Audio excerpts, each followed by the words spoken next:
Welcome everyone to Archmere's three questions series. We're going to take a little bit of a different version today. First of all, happy St. Patrick's Day.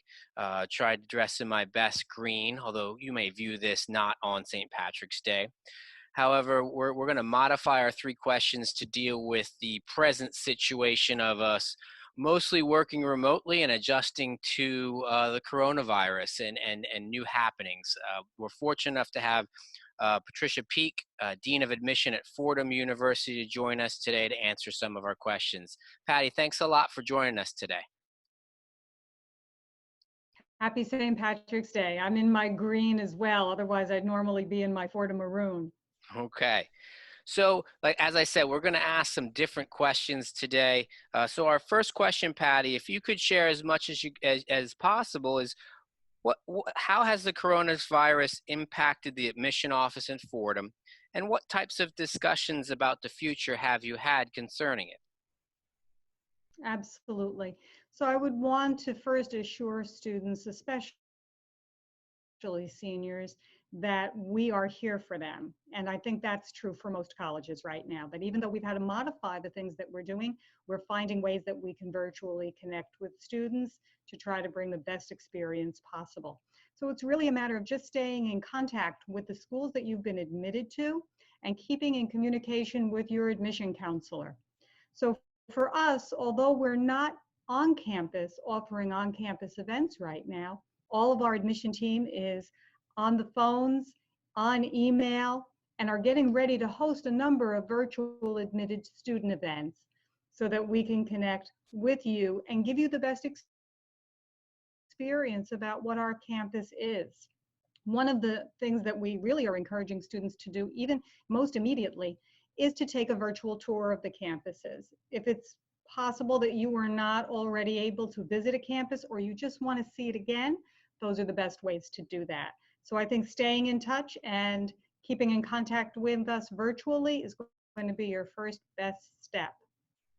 And Patty, what are some of the things that you're talking about that actually Fordham's going to have to cope with? I mean, I know I know the recommendations for our students are great, but what kind of challenges does it create for you, your office, as an admissions and enrollment? Absolutely. So we want to be able to provide full experiences, but when you can't visit a campus, that gives us a lot of limitations. And so we're trying to find ways that we can get our current students who are home remotely right now, being taught through online instruction, to be able to connect with future students. So that's a bit of a challenge because they're all over the world right now, and we're getting them ready to go to be able to interact in ways that they used to do in person. We also want our students to be able to connect with faculty and staff, and so we are trying to find ways to make that happen as well, and all in a very compressed time frame because we know that students have to make their decisions very soon. So, Patty, I don't mean to put you on the spot here, but there are some schools that have talked about moving their deposit deadline. I know decisions happen quickly or they take some time. Is that something that Fordham is at least considering at this moment? We are trying to be extremely sensitive to the situation for students and families, but at this moment, our deposit deadline is going to remain May 1, but we keep it under consideration based on what the events are and how, as you said, they're evolving rapidly. So if we're going to make a change in any way, we would be sure to communicate that to students and families as soon as that change was made, if that comes to pass. Thanks, Patty. I know pretty much every day we're changing our focus and decisions are being made. So I appreciate you answering that question. I hope we didn't put you on the spot with that one. Um, what do you No, expect? no, not at all. What do you expect will be the impact to students offered admission? And is there a difference, do you think, between those that have known about their decision from Fordham from quite some time from the early action round, as opposed to those students that have really recently, I think just a couple days ago, or maybe even yesterday, received their good news from Fordham that they'd have an opportunity? Yes, I think, whenever a student applies to an early action or an early decision program, they naturally just have more time to visit, more time to consider their financial aid packages, more time to be in contact. And that just became a big difference this year because we were still hosting admitted student events in February. And so students who were admitted early had that opportunity to come to campus.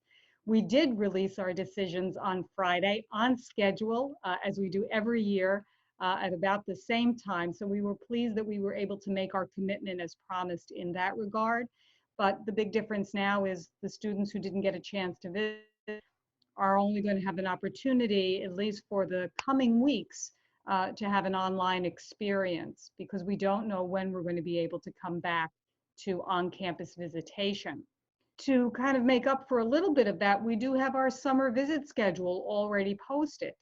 And so if a student knows that they want to come to Fordham, they at least know that they can make a second visit in the summer and schedule that now. Okay. So Patty, what types of decisions or even just conversations, our families love to know what schools are talking about, has Fordham made, or is it considering because of the challenges that have been proposed or have been put in front of us? What types of things can students do in order to account for kind of the negative impacts of what's occurred recently? Sure. So for us, we're not a school that would ever hold whether or not a student, the concept of demonstrated interest, whether a student could visit campus or not. Because we know even in the best of circumstances, not every student can make it to campus for whatever reason that may be an impediment. So I think it's really important to know that that's something that is not taken into consideration. But that doesn't mean that a student shouldn't still try to engage with us so that we have an opportunity to make the conversation about whether or not we're ultimately a good fit and the right choice. That should be where the focus is. And know that we are fully expecting that we should be speaking with parents as well as students, and that there's a lot that has to be done virtually that we would normally do in person. And that also accounts for the financial aid offices, residential life, registration, any of those other areas where students need help with the decision-making process. Thanks, Patty. If you don't mind, I'm gonna ask you an additional question. Mhm. I just thought that, so we're pushing a lot of students toward virtual experiences and asking questions. Thinking about a student that would be a great fit for Fordham, what's the types of questions that you would recommend they ask about Fordham, and what types of things would you hope that they be focusing on within a virtual visit experience opportunity? Absolutely. So I would want students to ask us about our academic programs, maybe be very specific if they have a question that we can connect them to a faculty member to answer. If they have a question about outcomes, internship opportunities, study abroad, any other kind of special program, we'll be able to direct them to our website for some information, and then individuals on campus to really expound upon that.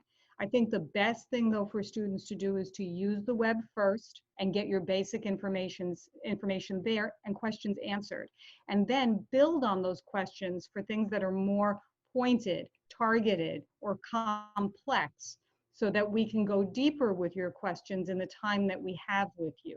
When you attend a virtual session where there will be admission counselors present, having questions ready, even if we answer them in the course of the session, but have them ready in case we don't, so that things that we haven't anticipated, you've already got that ready and we'll be able to answer them for you or point you to a place where you can find that.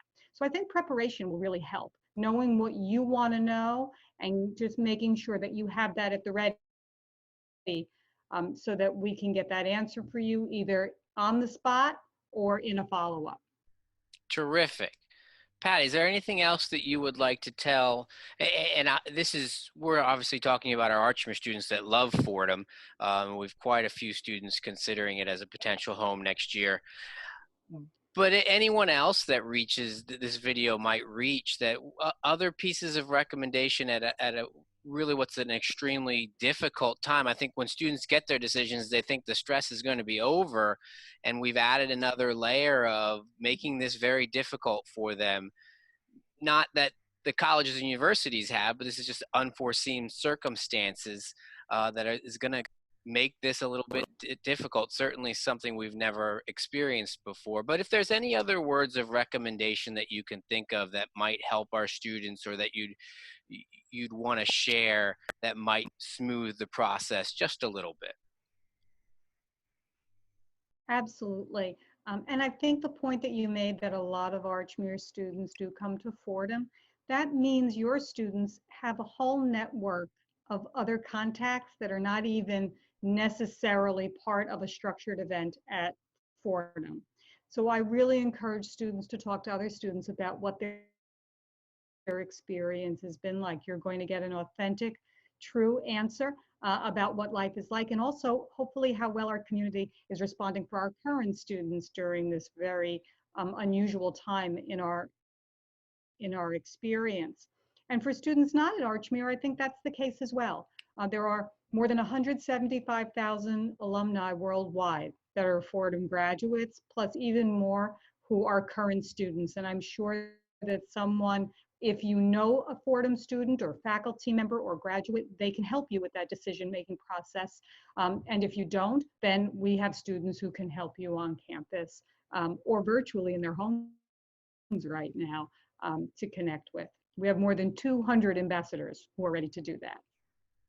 Fabulous. If I could add one more thing, Sure. is that this is a stressful process. And this situation with COVID-19 is not making it any easier for anyone.